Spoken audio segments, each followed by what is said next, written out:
News India आपके साथ मैं हूं अभिषेक। चलिए सीधे आपको ले चलते हैं मथुरा, जहां सीएम योगी आदित्यनाथ परंपरा में 20वीं पीढ़ी में जगत गुरु मूलकदास जी महाराज का आविर्भाव भी होता है।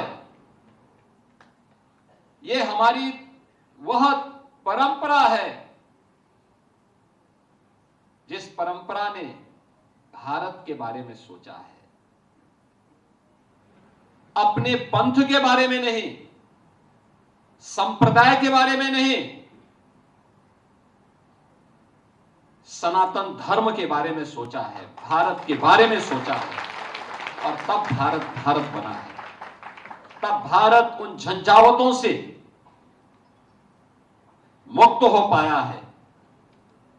और जब ये जितने भी पूज्य संत जन हैं, जब एक मंच पर आते हैं, याद रखना, एक स्वर में आते हैं, एक स्वर में बोलते हैं, एक मंच पर आते हैं, तो 500 वर्षों का अयोध्या का कलंक भी मिट करके भव्य राम मंदिर के निर्माण का मार्ग भी प्रशस्त है। ये होती है ताकत एकता की। और मध्यकाल में उस एकता की ताकत का अलग जगाने का काम जगत गुरु रामानंदाचार्य ने प्रारंभ किया था। ये परंपरा वहां से शुरू होती है। जाति पाति पूछो नहीं कोई, हरि को भजे सो हरि का। ये वही परंपरा है। और उसी परंपरा को आज नमन करने के लिए मैं यहां पर विशेष रूप से आया हूं।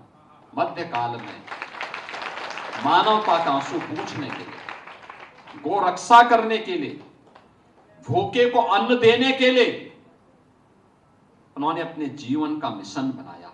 और उस मिशन के तहत उन्होंने जो उपदेश दिए उस समय कितना दिव्य है।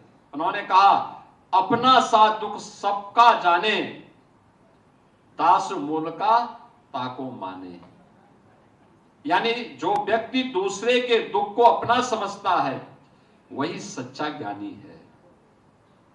यही जगत गुरु मूलकदास जी की प्रेरणा भी है। सब हिन के हम सबे हमारे, जीव जंतु मोहि लागे प्यारे। यही तो है भारत के दिव्य संतों की परंपरा। जीव मात्र के प्रति करुणा का भाव। यही है भारत के संतों की परंपरा। और उसी परंपरा को, जिस परंपरा में आज यहां पर 451 वर्ष पहले जो दिव्य ज्योति प्रयागराज की धरती में प्रकट होती है, लेकिन अपनी ज्योति से संपूर्ण भारत को आलोकित करती है। ब्रजभूमि में आकर के उन्होंने वैष्णव परंपरा का अलग जगाने का दायित्व तो अपने हाथों में लिया।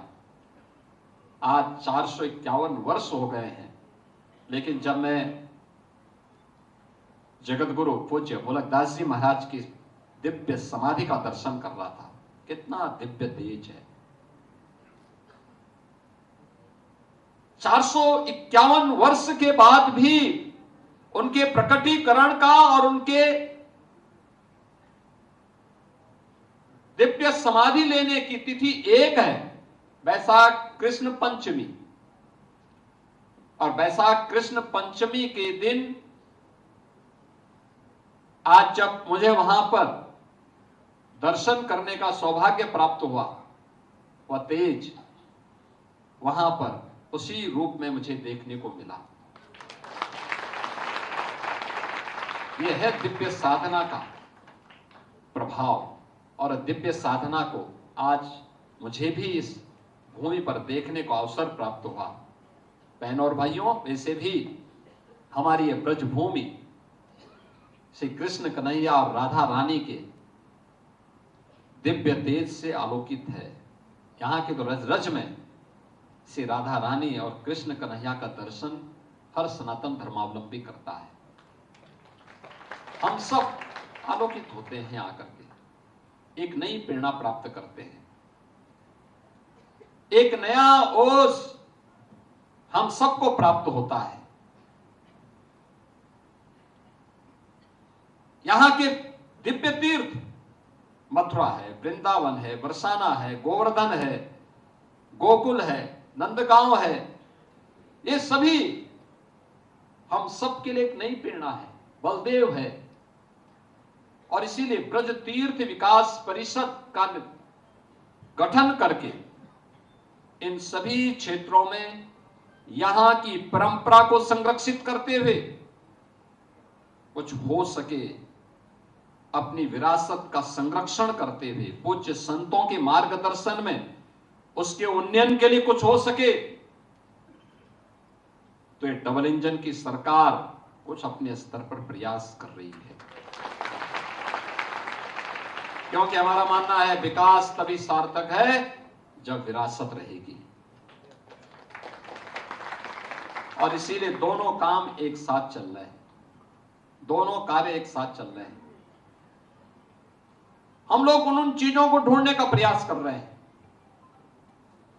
एक एक उन कार्यों को जो कभी नहीं हुआ। काशी में आपने देखा होगा आदरणीय प्रधानमंत्री जी के मार्गदर्शन और नेतृत्व में काशी विश्वनाथ धाम भव्य और दिव्य बन गया है। पहले काशी विश्वनाथ धाम में दर्शन करने के लिए कोई सनातन धर्मावलंबी आता था, यानी 1916 में राष्ट्रपिता महात्मा गांधी जब काशी हिंदू विश्वविद्यालय के उद्घाटन कार्यक्रम में भाग लेने के लिए आए थे, वे भारतीय राजनीति में उस समय नए नए प्रवेश किए थे। मोहनचंद करमचंद गांधी जी के मन में जब ये भाव आया कि मैं भी काशी की महिमा को सुनाऊं, दर्शन करने जाऊं, लेकिन जब वे गए, संकरी गली को उन्होंने देखा, गंदगी को देखा, भिनभिनाती हुई मक्खियों को देखा, तो उनके मन में खिन्नता हुई। 1916 में उन्होंने कहा था कि अगर किसी लोक का कोई जीव कभी धोखे से यहां गिर जाए तो उसको लगेगा कि मैं नरक में आ गया हूं। ये गांधी जी ने 1916 में कही थी। बहनों और भाइयों, जब 2017 में मुख्यमंत्री बनने के बाद मुझे सौभाग्य मिला कि मैं काशी में दर्शन करने के लिए जाऊं, वही स्थिति थी। एक साथ 50 लोग नहीं जा सकते थे, बहुत संकरी गली थी। आज मैं कह सकता हूं कि 50,000 श्रद्धालु एक साथ बाबा विश्वनाथ का दर्शन कर सकता है।